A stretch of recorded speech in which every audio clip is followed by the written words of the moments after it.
Good evening and welcome back to another episode of The Longing, where today we are going to be continuing to read Thus Spoke Zarathustra, Volume 3. So, let's get cracking. These mediators and mixers we detest, the passing clouds, those half and half ones, that have neither learned to bless nor to curse from the heart. Rather will I sit in a tub under a closed heaven, rather will I sit in the abyss without heaven, than see thee, thou luminous heaven, tainted with passing clouds. And oft have I longed to pin them fast with the jagged gold wires of lightning, that I might, like the thunder, beat the drum upon their kettle bellies. An angry drummer, because they rob me of thy yea and amen. Thou heaven above me, thou pure, thou luminous heaven, thou abyss of light, because they rob me of my yea and amen. For rather will I have noise and thunders, and tempest blasts, than this discreet, doubting cat repose. And also amongst men do I hate most of all the soft treaders, and half ones, and the doubting, hesitating, passing clouds. And he who cannot bless shall learn to curse. This clear teaching dropped unto me from the clear heaven. This star standeth in my heaven even in dark nights. I, however, am a blesser and a yea-sayer, if thou be but around me, thou pure, thou luminous heaven. Thou abyss of light, into all abysses do I then carry my beneficent yea-saying. A blesser have I become, and a yea-sayer, and therefore strove I long, and was a striver, that I might one day get my hands free for blessing.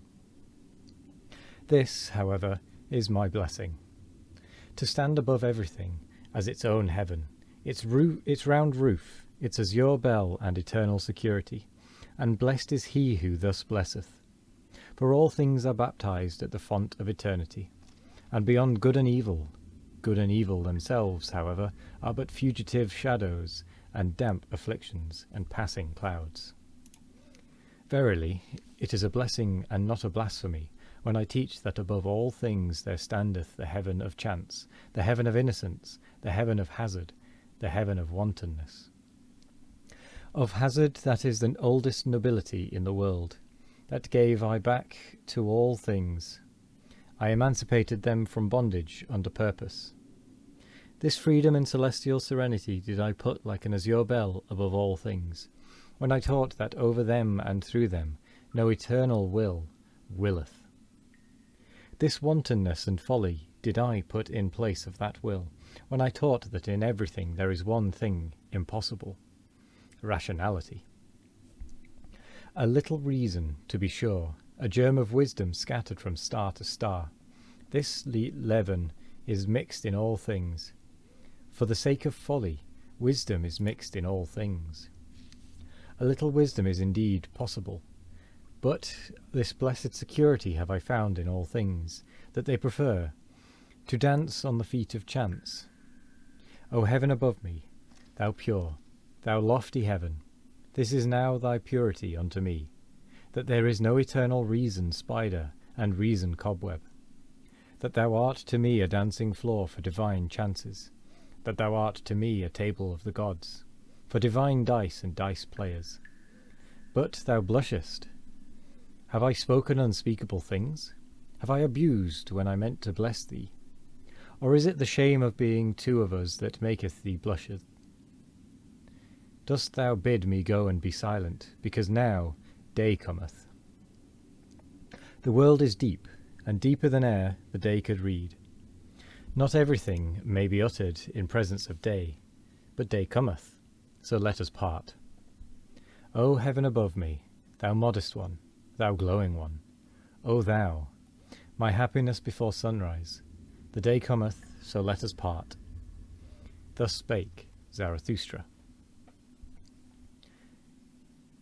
49. The Bedwarfing Virtue. 1. When Zarathustra was again on the continent, he did not go straight away to his mountains and his cave, but made many wanderings and questionings, and ascertained this and that, so that he said of himself jestingly, Lo, a river that floweth back unto its source in many windings.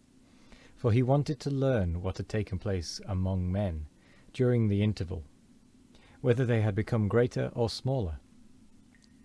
And once when he saw a row of new houses, he marvelled and said, What do these houses mean? Verily, no great soul put them up, as its simile. Did perhaps a silly child take them out of its toy box? Would that another child put them again into the box? And these rooms and chambers, can men go out and in there? They seem to be made for silk dolls, for dainty eaters who perhaps let others eat with them. And Zarathustra stood still and meditated. At last he said sorrowfully, There hath everything become smaller. Everywhere do I see lower doorways. He who is of my type can still go there through, but he must stoop. Oh, when shall I arrive again at my home, where I shall no longer have to stoop before the small ones? And Zarathustra sighed, and gazed into the distance. The same day, however, he gave his discourse on the bedwarfing virtue. 2. I pass through this people, and keep mine eyes open. They do not forgive me for not envying their virtues. They bite at me, because I say unto them that for small people small virtues are necessary, and because it is hard for me to understand that small people are necessary. Here am I still like a cock in a strange farmyard, at which even the hens peck, but on that account I am not unfriendly to the hens. I am courteous towards them, as towards all small annoyances. To be prickly towards what is small seemeth to me wisdom for hedgehogs. They all speak of me when they sit around their fire in the evening. They speak of me, but no one thinketh of me. This is the new stillness which I have experienced. Their noise around me spreadeth a mantle over my thoughts. They shout to one another, What is this gloomy cloud about to do to us? Let us see that it doth not bring a plague upon us. And recently did a woman seize upon her child that was coming unto me. Take the children away, cried she. Such eyes scorch children's souls. They cough when I speak. They think coughing an objection to strong winds.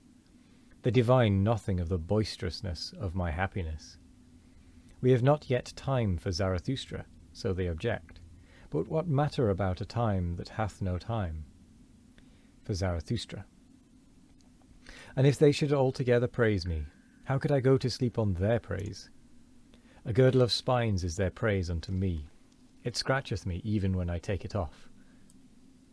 And this also did I learn among them.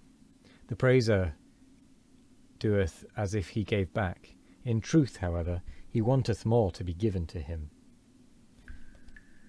Ask my foot if their lauding and luring strains please it. Verily, to such measure and tic-tac, it liketh neither to dance nor to stand still. To small virtues would they fain lure and laud me. To the tic-tac of small happiness would they fain persuade my foot. I pass through this people, and keep mine eyes open. They have become smaller, and ever become smaller. The reason thereof is their doctrine of happiness and virtue.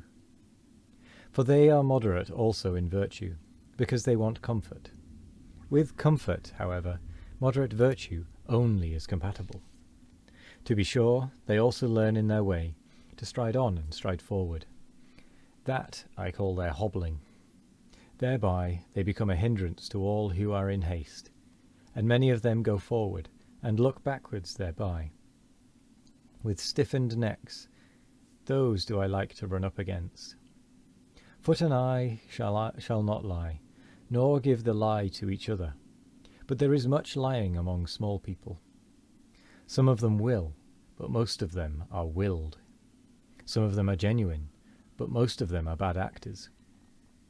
There are actors without knowing it amongst them, and actors without intending it. The genuine ones are always rare, especially the genuine actors. And with that, we're going to end the episode. And and the reading for today. So I'm going to say thank you very much for joining me today. I hope you all have a wonderful morning, evening, afternoon or night. No matter what time of day it is, I hope you have a wonderful one of it. And as always, we will be back tomorrow for more of The Longing. Goodbye.